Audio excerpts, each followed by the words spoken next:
Well, hey there, nobody's going to do it for you. Sharon Horne-Ellstrom here, Get Up and Go Challenge. We're doing some pre-work, or not pre-work, just preliminary days leading up to the next Get Up and Go Challenge, which is going to be August 1st through 31st. We're going to do a 30-day challenge, 11 a.m. Central Time. This page, same bat channel, same bat page, if Batman had a page, or Batgirl, or Batwoman, or Robin, I guess it was Batman and Robin, right? So 11 a.m. starting August 1st. Yep, it's Saturday. It's next Saturday. From the 1st to the 31st, every day at 11, we will be doing a Get Up and Go challenge. It's going to be under 10 minutes. Somehow I'm going to break that challenge down and make sure that it's less than 10 minutes so that you can do one little thing every day to move you massively forward in your life.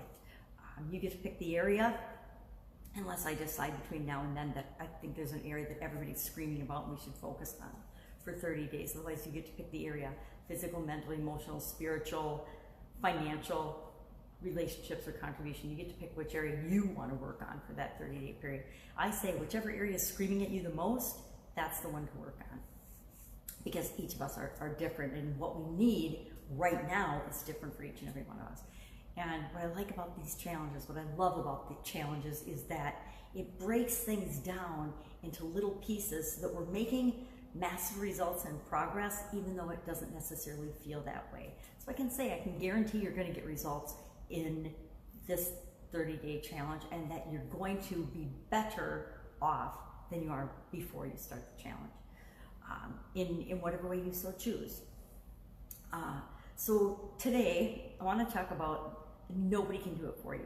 I'm sharing lessons learned in my 60 years of experience that have come to me in different ways. This one, we learn at a very young age as parents, and I'm a mom. I know how hard it is and how much we want to do things for our kids, how we want to feel for our kids, and it breaks our heart when they're sad or unhappy or disappointed or hurt or bullied, or if whatever. We want to feel for them, yet we know that even though they're a part of us, we're separate, and each and every one of us needs to feel and experience life for ourselves. Nobody can do it for us. Nobody can feel our life or live our life for us. Nobody can be a better you than you. Nobody can experience this life as only you can. As when our kids are little, we coach them and we cajole them and we motivate them and we bribe them and we get them to walk. But the truth is, we can't walk for them. We can't crawl for them. We can't walk for them. We can't talk for them. We can only model and then, bring them along and teach and coach and train them. But it's up to them to actually walk. It's up to them to actually learn. It's up to them to actually feel and grow and become the person that they're meant to be. Nobody, as much as we want to, we can't do that for another human being. As much as we want our children or our significant others or our friends or the people that we interact with, our customers, to succeed, it's not up to us. And I remember I used to always get really frustrated in my career because I would see amazing people on my team, on the teams of the people that I work with in corporate America and in my own businesses. They all were looking at the same opportunity, yet some people would excel, some people would just do what they had to do to get by and would perform at an acceptable level, and some people would epically fail. They wouldn't succeed at whatever you were doing, whether it was a sport, whether it was a job, whether it was doing something in school or for work. The levels of performance, of course, there's this huge spectrum of performance based on anything that you're doing. Some people are awesome at some things and terrible at others. We all are. We all are good at some things, and we're not good at a lot of things, right? We're good at a tiny fraction of the things that we could possibly be good at, or we're genius and expert at. And the rest of it, we count on other people to be awesome and be experts at.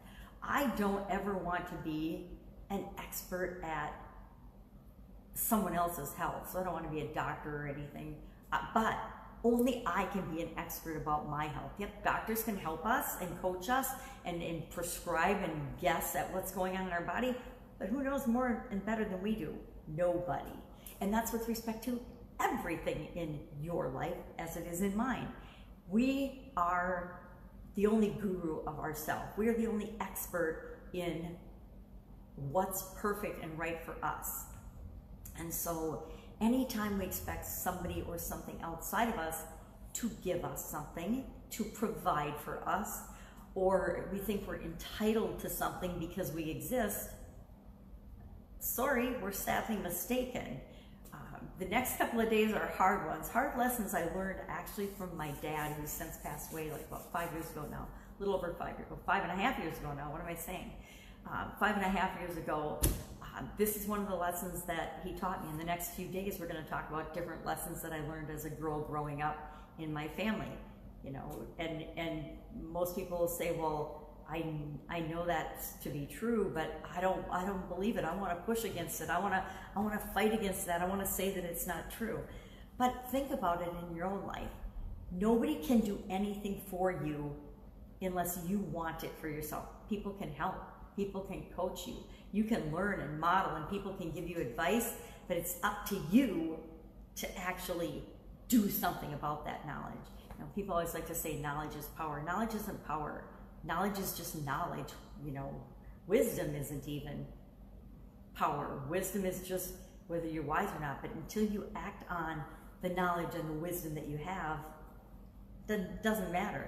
You know, it's like a book sitting on a counter. The book sitting on the counter doesn't do you any good unless you read the book or do something with it. And then once you read it, just reading it isn't enough either. It's up to you if you're going to act on that information or do anything on that information or not.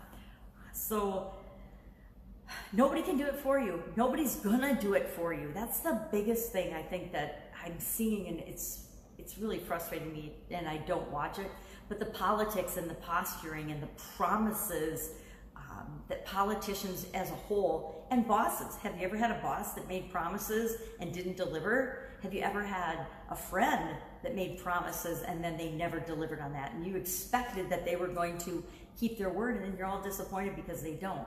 You know, politics and friends and other human beings let us down if we expect them to do something for us, right? You can do a favor for somebody, but you can't expect it, and you can't expect that if you do a favor for somebody, that same exact person is going to do a favor for you in return.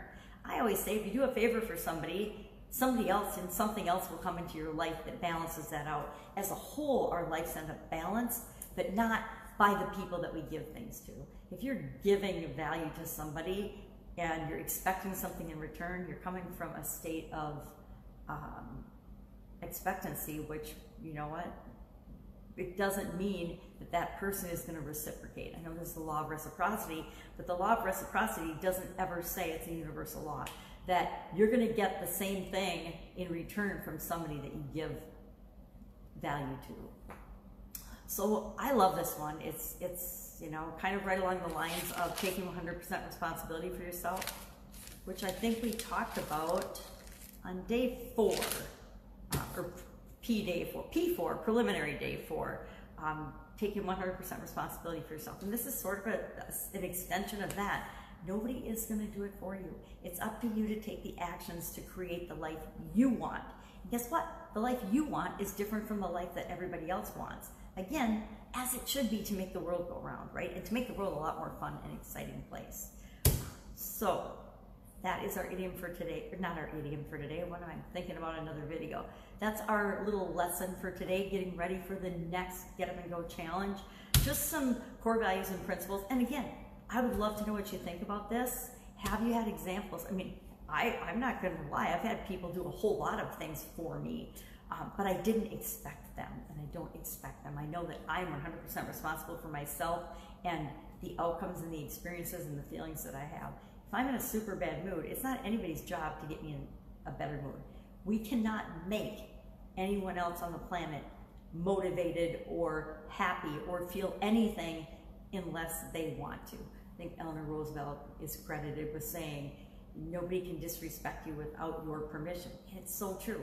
Nobody can make you do, say, or feel anything without your permission. You always have to acquiesce. I like vocabulary. You always have to give in and say, I'm going to do that. They can't force you. Yeah, they can torture you. They can do all kinds of things.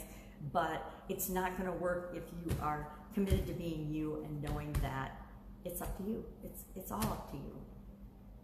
so nobody can do it for you. Love this, love this, love this. And once you realize that, number one, you realize that you're not exchanging, well, not number one, you realize you're not exchanging your personal power for anyone else. You're not abdicating and giving away your power. I think this is one of the reasons I struggled in corporate America. I mean, I didn't struggle. I never struggle at any, well, I do struggle at some things, but I didn't ever struggle in corporate America. But why I had this sense of feeling that I didn't fit in. I didn't fit into the little square block on the, what are they called? Organizational charts that I was supposed to, because I didn't want to fit into a little box. And so I think that's why I had that sense of, geez, do I really want to be here? Do I really belong in corporate America? And I stayed there over a quarter century, so obviously I fit enough that it made me happy for quite a while. But I knew that in that setting, I was exchanging my freedom of thought, my freedom of choice and decisions in exchange for a paycheck that really didn't give me freedom. It really made it possible that I didn't have to make all the decisions and all the choices. I remember going into team meetings and having to deliver a message from the upper echelon of the organization that I didn't necessarily 100% agree with, but I bought into because that was my job. I was the manager. This was the new policy. We were all going to follow the new policy. And was it 100% awesome? No. Could it have been better? Of course. But this is the policy we all agreed on as a leadership group and team. This is what we're going to do going forward. And presenting that to everybody and realizing that, you always got that out. Hey, I didn't make this up. This is what we're doing and this is why we're doing it. And whether we agree with it or not, we all agreed to do it. So this is what we're going to do. So you can exchange your having to make decisions and choices for yourself in certain settings. But it never feels as good as when you realize that everything that you do is in your control. But you know what? That takes standing up and being responsible and saying, oh my God, I actually totally screwed that up. I made the wrong choice. I made the wrong decision. I tried this and it epically failed. So what, right? So what?